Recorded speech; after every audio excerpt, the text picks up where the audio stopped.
Hello everyone, I'm Devidas Agase from Team Potential. I'm working on the current situation on all in my studio. Since 5 days, I have been painting day-to-day updates on my wall, showing the various scenes. Due to lockdown, we are all at home and can do things as per our choice. As I am a practicing artist, I thought I should try a new surface to express my creative stand. In this mural, I have depicted the economics backdown, social distancing, hurdle faced by lower income, the infection spreading from out, collective stand on rhythmic sound, lighting candles, etc. The title of this mural is Episodes from 21 Days Lockdown. Stay tuned, we'll come up with few more episodes. I request everyone to spend time with your family and enjoy your creative stay at home and stay safe. Thank you.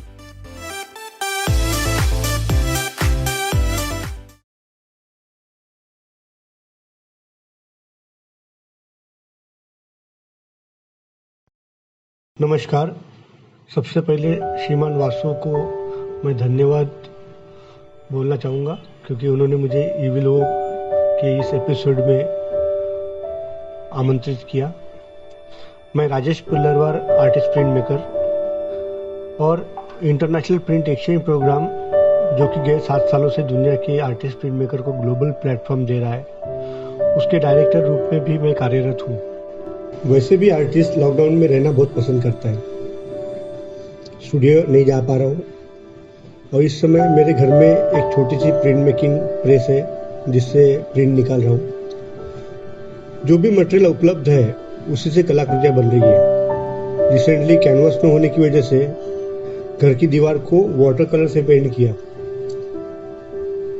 जो कि lockdown के दौरान हुए विविध पहलुओं को उजागर कर रही है। लॉकडाउन के 2-3 दिन बाद मैं अपनी घर की बालकनी से हाईवे को देख रहा था। कुछ मजदूरों का झुंड सर पर सामान लिए, बच्चे लिए, पैदल मुंबई के बाहर पलायन कर रही थी। बड़ी दुखदायी घटना थी। यह वही लोग थे जिन्होंने यह शहर बसाने में अपना बड़ा योगदान दिया था और रोजगार और भूख ने उन्हें आज यह शहर छोड़ने के लिए मजबूर कर दिया है। मैं ये सोच रहा था, क्या मैं भी इन्हीं का गुनहगार हूँ? जो मुंबई में रुके उन्हें सुरक्षित रखना किसकी जिम्मेदारी है? ये विवाद से अच्छा मैंने मेरे 3-4 दोस्तों के साथ भोजन बना के मजदूरों को और भूखे लोगों में बांटना शुरू किया जो यहाँ पे रुके हुए थे। शुरुआती दौर में ये सिर्फ मेरे एरिया तक ही सीमित था, पर जब पता चला बहुत सारे मजदूर लोग हमारे स्टूडियो के पास नागांव में है जिनकी स्थिति बहुत गंभीर है। लोग 3-3 दिन का बासा खाना खा रहे थे। मेरे स्टूडियो में एक सहकारी दिलीप नाम का है जो नागांव में ही मजदूरों के आसपास रहता है। उसकी सहायता से वहाँ पे भी खाना बनाना और बांटना शुरू किया। मेरे कुछ प्यारे दोस्तों को पता चला कि मैं लोगों को खाना खिला रहा हूँ, राशन बांट रहा हूँ, तो उन्होंने अपनी मर्जी से कुछ कंट्रीब्यूट करना शुरू किया। आज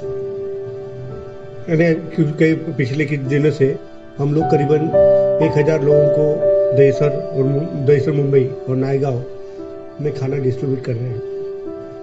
हर महामारी के घटनाक्रम में भूख ये समाज को और खोखला कर देती है, जिस वजह से निचले आर्थिक समाज को इसका सबसे ज्यादा मुआवजा भुगतना पड़ता है।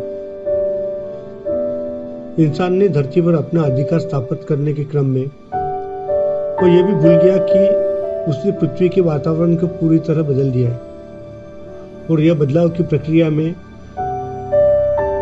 नोवेल कोरोना जैसे नए जीव इवॉल्व होना स्वाभाविक बात है और यही नए जीव मानव के अस्तित्व को आज आह्वान कर रही है। एक बात है जो हमको समझना पड़ेगा कि हम पृथ्वीवासी ही नहीं है, बल्कि हम ही पृथ्वी है। जब हम ये समझेंगे कि हम ही पृथ्वी है, तो हमारी धरा के हर पेड़ पौधे, नदी, हवा, इनके प्रति हम जिम्मेदार बनेंगे। मैं इविल ओक के माध्यम से आपको ये निवेदन करता हूँ कि अगर हो सके तो अपने क्षेत्र के मजदूरों को पॉसिबल हेल्प करें। धन्यवाद। घर में रहिए, सुरक्षित रहिए।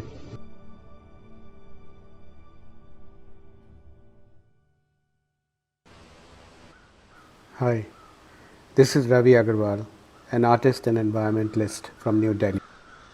We are in the middle of a global crisis which impacts each and every person on the planet so immediately. It is an unprecedented situation, to say the least. Fear is in the air, and one can never be sure where the menace is lurking. Like climate change, COVID-19 is the new hyperobject, using Timothy Morton's phrase. It is looming everywhere. Except, despite it being a virus which impacts all human bodies, haunting images of lakhs of migrant labor desperately walking back hundreds of kilometers back to their villages from lockdown cities have appeared. Not everyone is undergoing the same pain. In the middle of such a moment, it is difficult to think or reflect on its implications and meanings. That probably needs a luxury of time and distance.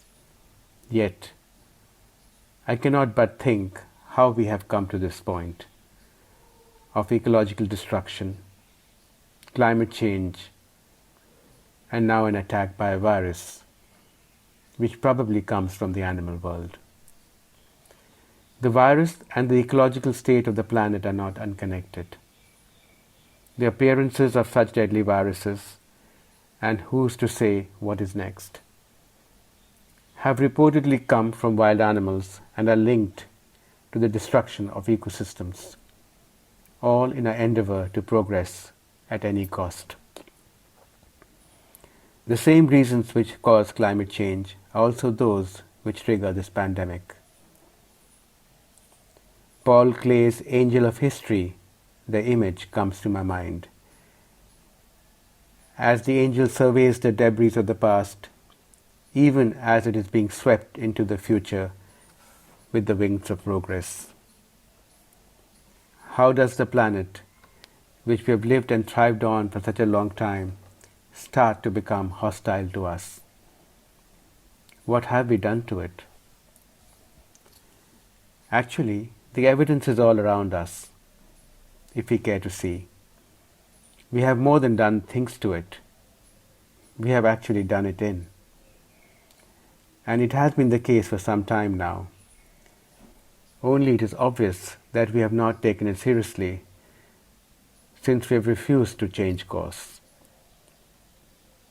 Even today, we systematically continue to destroy ecosystems of the planet, disrupt the delicate balance, make it unlivable for other critters, continue to put it through our manufactories of production, consumption, waste, dig into the belly of the earth to hollow it out through mining, oil exploration, deep sea destruction, and choke it with plastics and waste.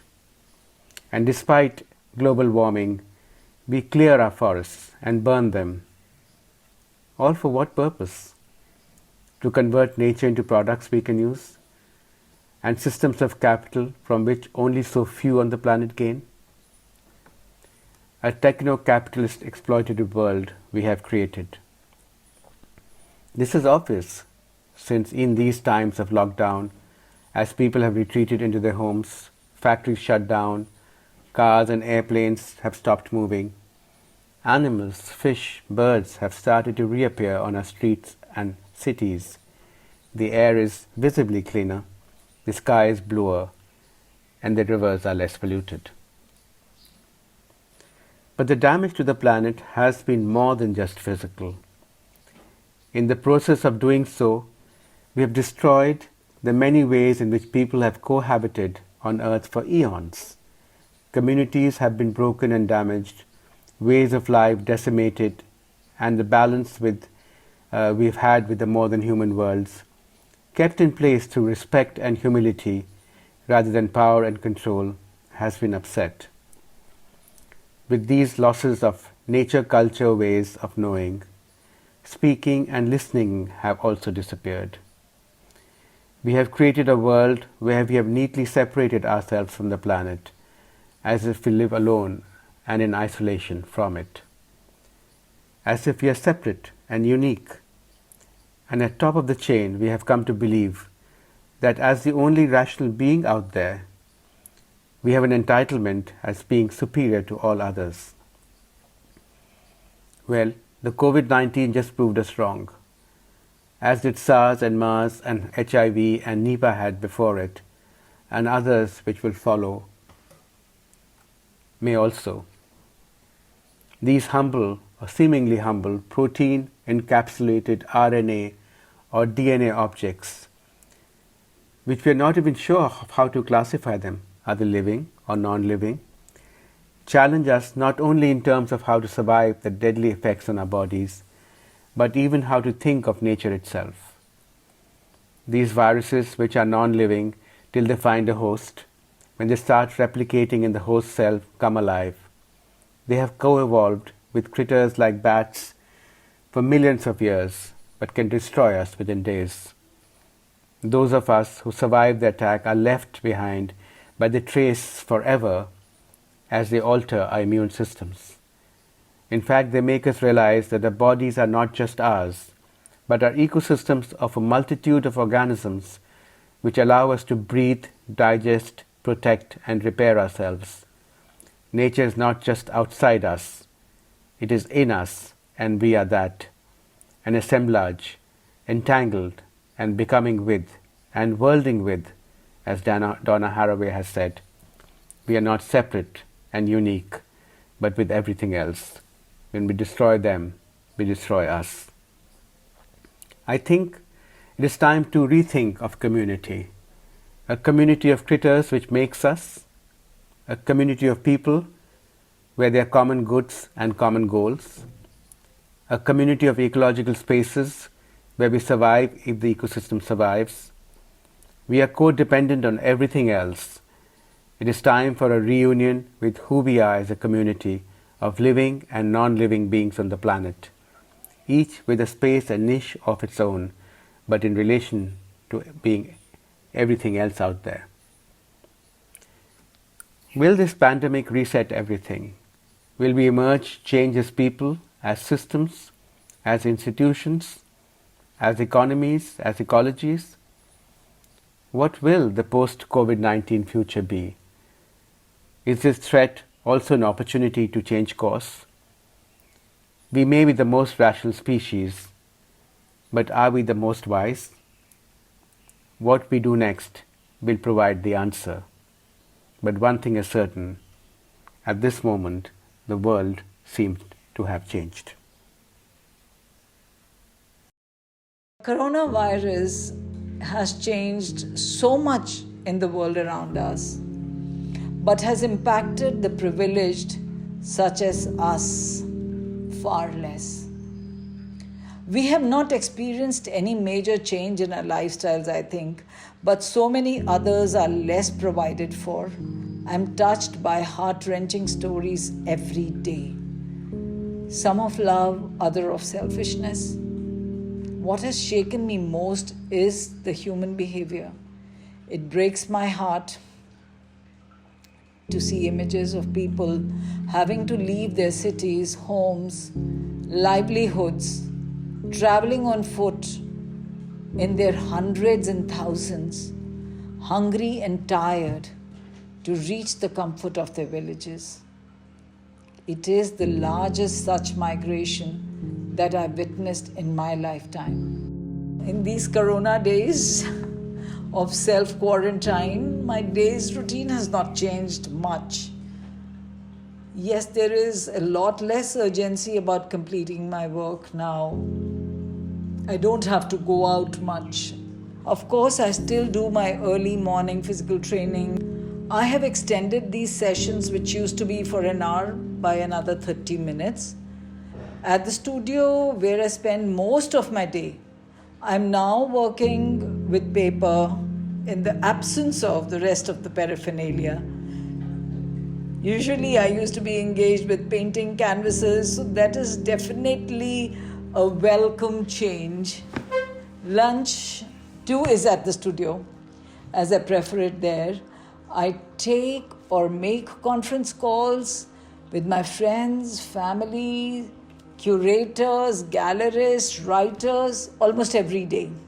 We are saving time while social distancing, but social media had already got us used to it.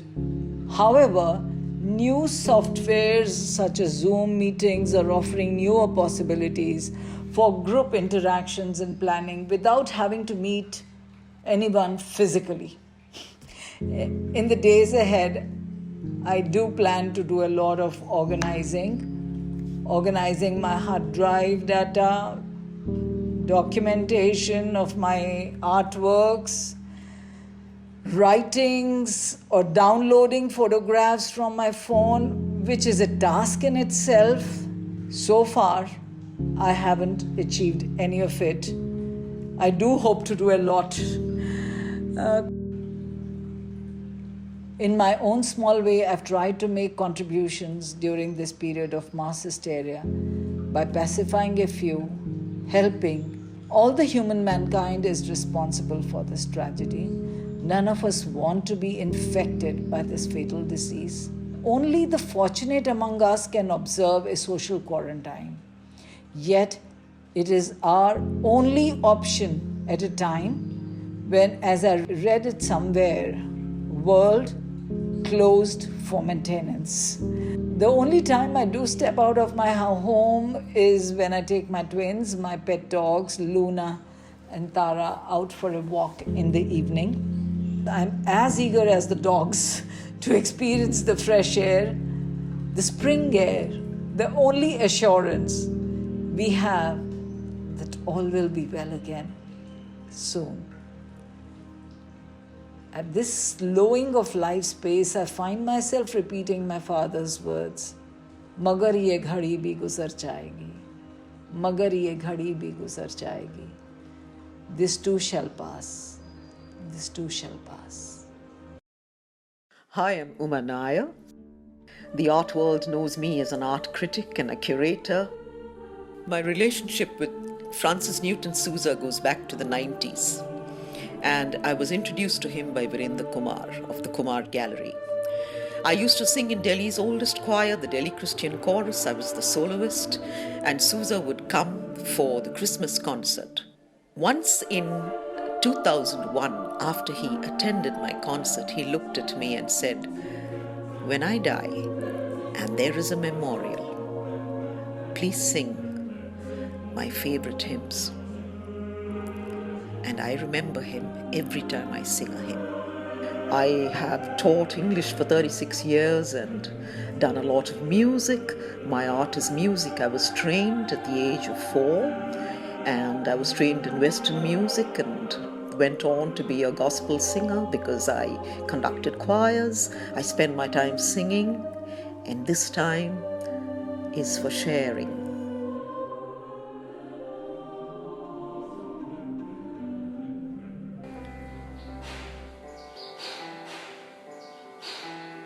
The Savior is waiting to enter your heart.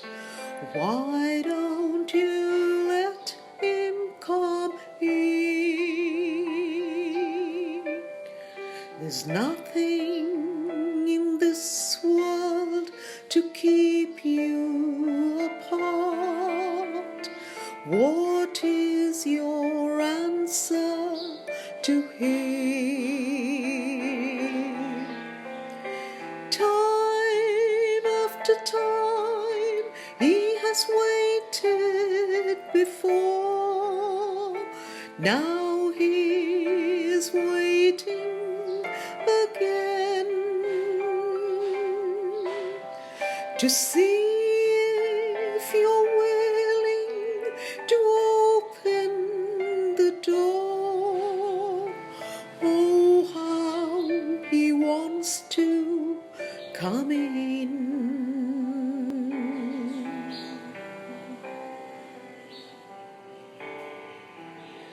If you take one step towards the Savior, my friend. He'll have his arms open wide. Believe him and all of your sorrows will end. Deep in your soul he'll abide. Time after time he has waited before. Now he is waiting again to see if you're willing to open the door. Oh, how he wants to come in. Time after time he has waited before. Now he is waiting again to see if you're willing to open the door. Oh, how he wants to come in. Oh, how he wants to come in.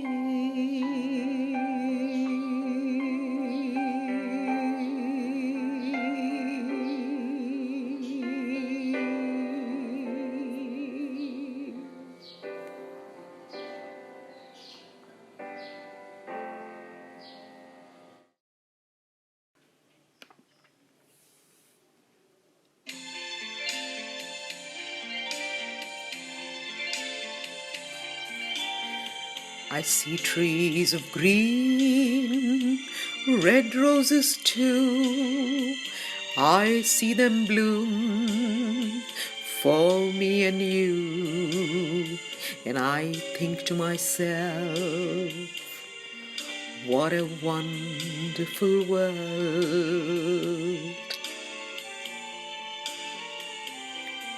I see skies of blue and clouds of white, bright blessed day, the dark sacred night, and I think to myself, what a wonderful world. The colors of the rainbow, so pretty in the sky, are also on the faces of people going by. I see friends shaking hands, saying, how do you do? They're really saying, I love you. I hear babies cry, I watch them grow. They learn much more than I'll ever know. And I think to myself, what a wonderful world. Yes, I think to myself, what a wonderful world. Oh, yeah.